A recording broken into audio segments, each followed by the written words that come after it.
how would you encourage someone to get started? Because look, it's not for the faint of heart. Sure. Get started in entrepreneurship. Yeah.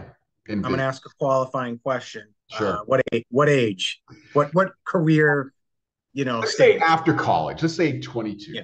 right? Yep. 22. So 2023 right now, you're 20, early 20s. People always say, oh, find what you're passionate about. That's good. Figure out what some of your goals are. Understand they're going to change every few years. I get it.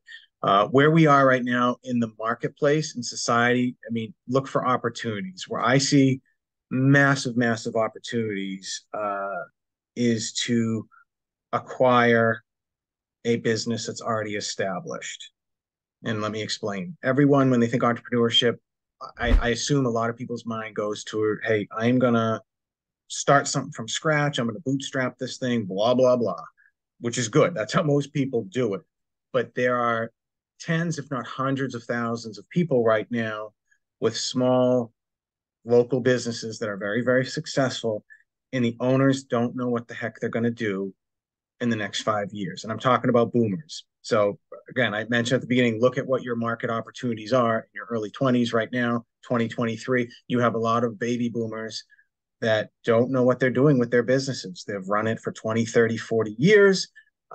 Maybe their kids don't want it. Maybe they don't have kids. They're getting to the point of burnout, or they've just, they've got all the money they need and they got this great asset.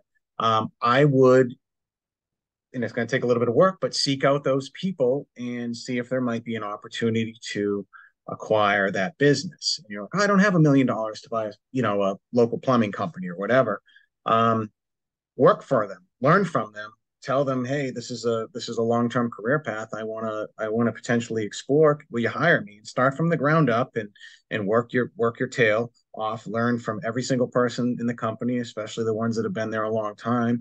And maybe you'll get to a point where you sit down with the owner and say, hey, listen, can we come up with a plan in the next X amount of years, 2-3 years, whatever? Let's work out a buyout plan because I want this company. That's the economic cycle I think we're in as far as if I'm early 20s. It's a huge opportunity. And then in industries, I'm partial because I'm in the blue collar trades world.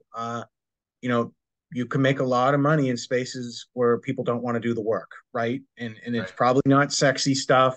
It's, you're not going to get popular online with your friends and all the social media crap, but you can take a non-sexy industry and find a niche and do really, really well because it's a needed and necessary service. So I know that was long-winded, like most of my answers probably will be, but no, but they're just so, I mean, that was one of the best answers I've ever heard, right? Go find an industry you think you want to learn and offer to buy the business because you're going to get the training. They're going to pay you to do it. You're going to take that money that you got, you're going to put it back in there to buy it. And oftentimes it's not a full buyout, right? The previous owner is required to hold at least 33% equity if you're getting a bank loan. And that keeps them involved, and you have a built-in coach and you're giving them money. That was a brilliant answer. That was an absolutely brilliant answer. Right. That's why I asked. That's why I asked the age, like the qualifying question. You're 55 years old. I don't know if that model will work because the business owner's 10 years, 15 years older than you. So, I mean, I don't know what your plan, their personal plans, but if I'm 20 coming out of college, hell, if I'm in high school or college, I'm going through the same process. If I want to be an entrepreneur, you're going to learn more from those business owners that have been doing things 20, 30, 40 years than you will from any class, any seminar. Guaranteed. I'm in agreement there. And I think that the opportunity for business owners in the blue collar fields is enormous because I just heard a stat the other day that for every 5 people retiring, there's only 1 new worker coming on, and they expect that gap to grow to 20 to 1.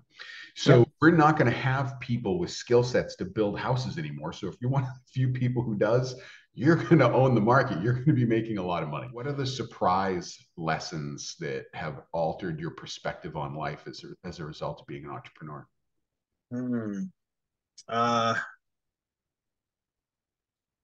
Great question. So relationships are key. I think even your circles get smaller and smaller the older you get, I guess, and the more experience, but those relationships get deeper and deeper. and you value them more and more. For example, one of the things that surprised me as an entrepreneur is your maturity level when it pertaining to your competition. And this is a very niche and weird random answer, but I have amazing relationships with my competition in my own marketplace, where not everyone, but a lot of people, where we have found that we can help each other more than we can hurt each other. I mean, when you're immature and young, you're like, yeah, I'm gonna go out, crush everyone and own the market and all this stuff. And that's could apply to some markets and some industries, but at least where I am in the industry that I'm in, the space that I service, we help each other a lot, and I value those relationships immensely. So that's locally. On a national level, I collaborate with my peers who are at similar career and company life cycle phases, and I can just call anyone up right now. I can call a buddy up in, say, Rhode Island or Texas or Florida, and just say, hey, Joe Blow, this is what I'm dealing with. How have you dealt with this in the past? And they're like, oh yeah, this is what we did. This is who we used. This was the outcome. I'm like, thank you. And they'll do the same to me. I get calls every day from local and national contacts that I have, just chewing through ideas. They're almost like therapy sessions. But Right. so that surprised me over the years. It's not more about just operating in the day to day. It's more about working, collaborating with others to make you better and make others better.